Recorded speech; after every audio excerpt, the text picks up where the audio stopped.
Hi everyone, welcome to the Conscious Counsel Collective. I'm Elizabeth Knowles, fellow attorney and mindfulness coach. And I want to start with something a little bit personal today. I used to believe that exhaustion was the price of excellence, that if I wasn't stressed, I wasn't working hard enough, that burnout was just part of being a good lawyer. For years, I represented detained asylum seekers across the country, people whose lives literally depended on my performance. The pressure was immense. I watched brilliant colleagues of mine burn out. I watched people leave the profession entirely. And I carried the weight of other people's trauma while trying to maintain the sharp analytical thinking that effective advocacy requires. I desperately sought resources to help my team cope with what we now call vicarious trauma. But everything I found felt disconnected from what we actually face as lawyers. So I refused to accept that legal excellence had to cost us our well-being.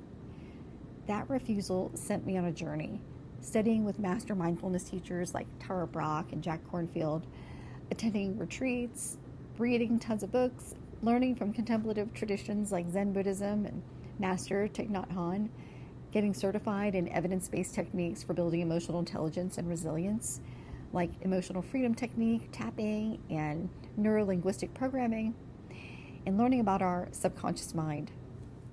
And here's what I discovered. The qualities that make you exceptional, your mental clarity, your emotional regulation, strategic thinking, they're not separate from well-being. They're enhanced by it. That discovery is why I created the Conscious Counsel Collective. It's also why I developed a mindfulness in the law course for law students, and why I'm sharing these 9 facets of mindfulness with you through this video series and through a newsletter I've launched on LinkedIn called Points of Intention. I'm delivering that every Monday, every Mindful Monday, where I explore these practices specifically for legal professionals. I'm creating the resources I truly needed as a young lawyer but couldn't find. Resources that understand the unique demands we face. Resources that show you how professional excellence and personal well-being actually enhance each other. Jon Kabat-Zinn brought mindfulness into Western medicine in the 1970s through his stress reduction clinic at the University of Massachusetts. He identified what he called foundational attitudes, specific qualities of heart and mind that turn simple paying attention into real mindfulness. Teachers since then have expanded these into 9 facets, and when we practice them, they become like 9 reliable friends. Each one offers different wisdom for meeting the challenges of legal practice and the complexity of being human. In this complete series, I explore each facet in depth, explaining the concept, sharing practical applications from real legal contexts, and guiding you through meditations designed specifically for legal minds. Make sure you're subscribed to this channel, the Conscious Counsel Collective, so you can cultivate these qualities along with me and everyone else in the community. Today, I want to introduce you to all 9 facets so you have a foundation and you understand the complete framework we'll be working with. First up, non-judging. This is about learning to observe without constantly evaluating everything as good or bad, right or wrong, winning or losing. Now, we're lawyers. We're trained to analyze, to evaluate, to judge. That's literally our job. But notice how often that analytical lens turns inward. I should have caught that citation error. I'm not as quick as my peers. That question I asked was so stupid.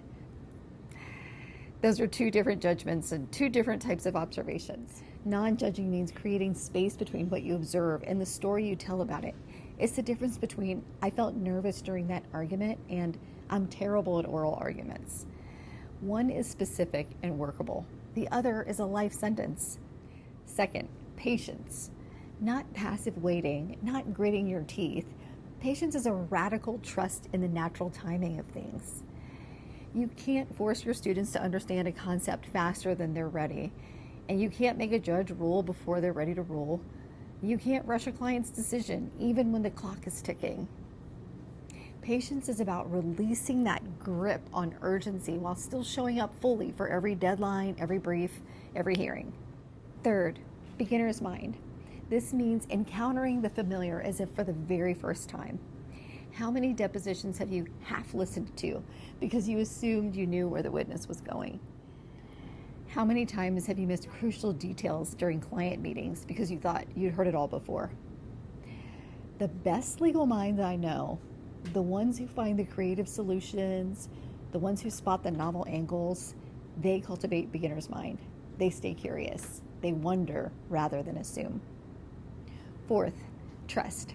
Not blind faith, but trust. Trust is confidence in your own inner wisdom. It's trusting your gut when something feels off about a case theory or about anything. Trusting that you have the capacity to handle whatever comes. Trusting that you don't need to control everything to be effective. Your body is trustworthy. Your heart is trustworthy. It beats without you having to do anything. Your lungs breathe without you having to think about it. That same trustworthiness exists in your deeper knowing. Fifth, non-striving. This might be the most paradoxical concept for lawyers. Non-striving is about pursuing your goals with full dedication while releasing desperate attachment to specific outcomes. It's working with life's current instead of constantly pushing against it. Think of it like being an archer.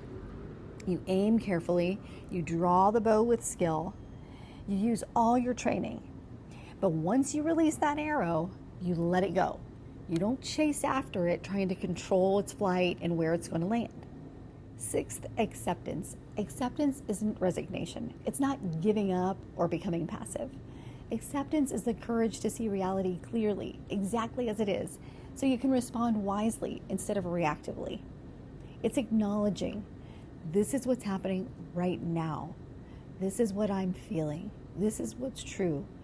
And from that clear seeing, you can choose your response. Number 7, letting go. The freedom that comes from loosening your grip on what no longer serves you.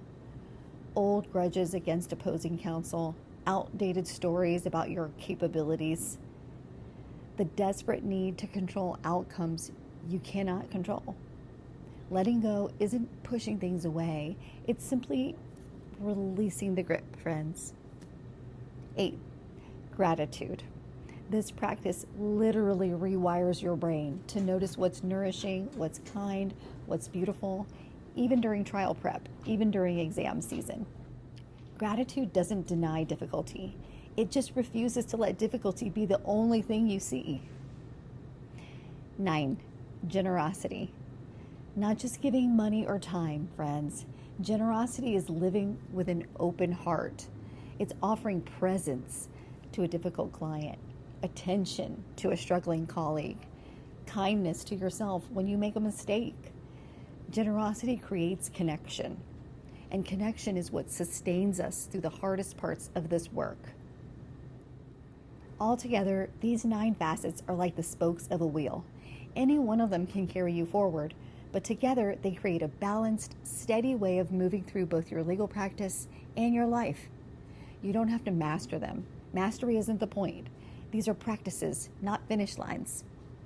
Even one breath of patience in a moment of frustration matters. Even a brief pause of gratitude before sleep matters. And you don't need to add another huge project to your life. You don't have to sit on a mountain or carve out hours each day. You can practice these in the middle of your busy reality, in traffic to court, between client meetings, while preparing for oral arguments, or walking into a difficult classroom or conference room, any of these times. Now, understanding these facets intellectually is one thing, but experiencing them in your body, that's where the real transformation happens. I've created a complete 10-minute guided meditation that weaves all 9 facets together into one integrated practice. It's designed to give you an embodied sense of each quality, so you're not just thinking about them, you're actually feeling what they're like. You'll find that meditation linked in the description below and pinned in the comments. I encourage you to practice it regularly, especially as we explore each facet in depth over the coming weeks. Each time you return to it, you might notice different facets calling for your attention. Trust that process.